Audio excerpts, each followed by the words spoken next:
Chapter 26 of the Life of Benjamin Franklin. The Life of Benjamin Franklin by Samuel G. Goodrich. Chapter 26 Morals of Chess. Playing at chess is the most ancient and universal game known among men, for its origin is beyond the memory of history, and it has, for numberless ages, been the amusement of all the civilized nations of Asia, the Persians, the Indians, and the Chinese. Europe has had it above 1,000 years. The Spaniards have spread it over their parts of America, and it begins to make its appearance in these states. It is so interesting in itself as not to need the view of gain to induce engaging in it, and hence it is never played for money. Those, therefore, who have leisure for such diversions cannot find one that is more innocent, and the following piece, written with a view to correct, among a few young friends, some little improprieties in the practice of it, shows at the same time that it may, in its effects on the mind, be not merely innocent, but advantageous to the vanquished as well as the victor. The game of chess is not merely an idle amusement. Several very valuable qualities of the mind useful in the course of human life are to be acquired or strengthened by it, so as to become habits ready for all occasions. For life is a kind of chess, in which we have points to gain, and competitors or adversaries to contend with, and in which there is a vast variety of good and ill events, that are, in some degree, the effects of prudence or the want of it. By playing at chess then we learn foresight, which looks a little into futurity, considers the consequences that may attend an action, for it is continually occurring to the player, if I move this piece, what will be the advantage of my new situation? What use can my adversary make of it to annoy me? What other moves can I make to support it, and to defend myself from his attacks? Circumspection, which surveys the whole chessboard, or scene of action, the relations of the several pieces and situation, the dangers they are respectively exposed to, the several possibilities of their aiding each other, the probability that the adversary may take this or that move, and attack this or the other piece, and what different means can be used to avoid his stroke, or turn its consequences against him. Caution. Not to make your moves too hastily.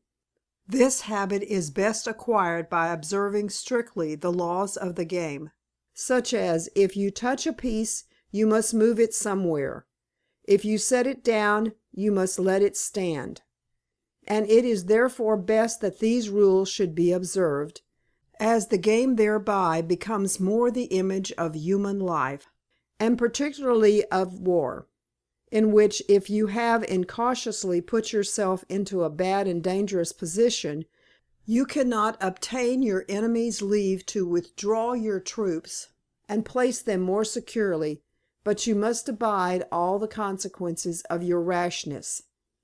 And lastly, we learn by chess the habit of not being discouraged by present bad appearances in the state of our affairs, the habit of hoping for a favorable change, and that of persevering in the search of resources. The game is so full of events, there is such a variety of turns in it, the fortune of it is so subject to sudden vicissitudes, and one so frequently, after long contemplation, discovers the means of extricating oneself from a supposed insurmountable difficulty, that one is encouraged to continue the contest to the last, in hope of victory by our own skill, or at least of giving a stalemate by the negligence of our adversary.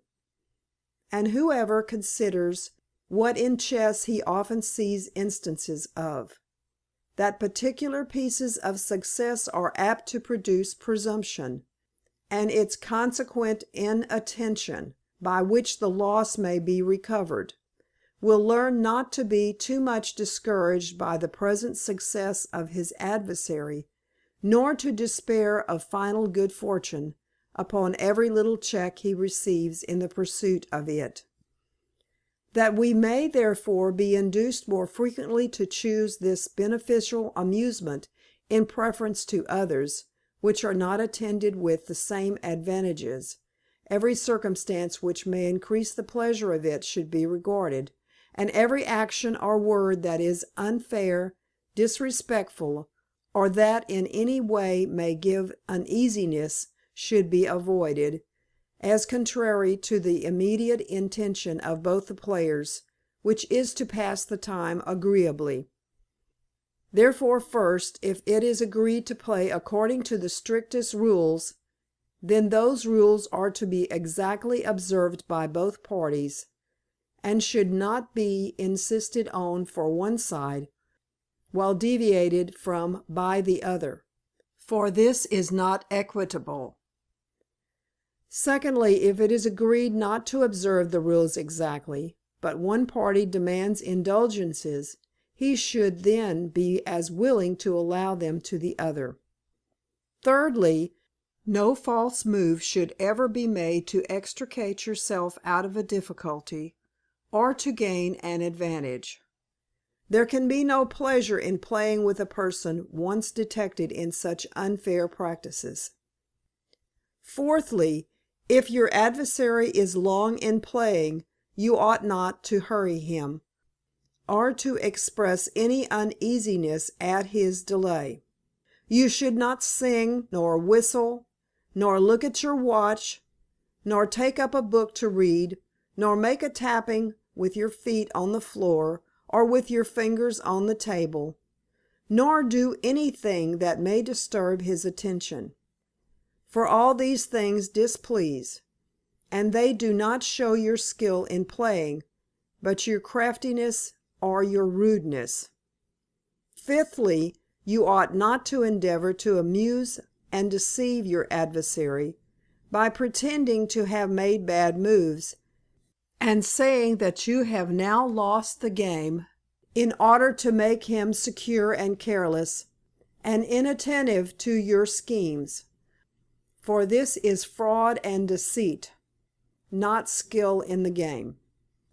Sixthly, you must not, when you have gained a victory, use any triumphing or insulting expression, nor show too much pleasure, but endeavor to console your adversary, and make him feel less dissatisfied with himself, by every kind of civil expression that may be used with truth, such as, "You understand the game better than I, but you are a little inattentive," or, "You play too fast," or, "You had the best of the game, but something happened to divert your thoughts, and that turned it in my favor."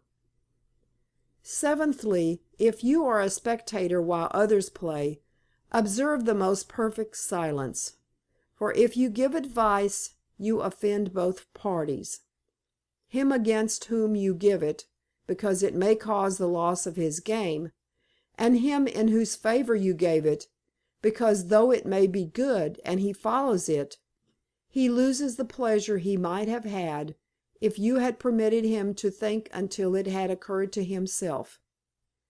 Even after a move or moves, you must not, by replacing the pieces, show how it might have been placed better, for that displeases, and may occasion disputes and doubts about their true situation. All talking to the players lessens or diverts their attention, and is therefore unpleasing. Nor should you give the least hint to either party by any kind of noise or motion. If you do, you are unworthy to be a spectator. If you have a mind to exercise or show your judgment, do it in playing your own game, when you have an opportunity, not in criticizing or meddling with or counseling the play of others. Lastly, if the game is not to be played rigorously, according to the rules above mentioned, then moderate your desire of victory over your adversary, and be pleased with one over yourself. Snatch not eagerly at every advantage offered by his unskilfulness or inattention, but point out to him kindly that by such a move he places or leaves a piece in danger and unsupported, that by another he will put his king in a perilous situation, and etc. By this generous civility, so opposite to the unfairness above forbidden, you may, indeed, happen to lose the game to your own opponent, but you will win what is better, his esteem, his respect, and his affection, together with the silent approbation and goodwill of impartial spectators. End of chapter 26. Recording by Sharon Kilmer, Rio Medina, Texas.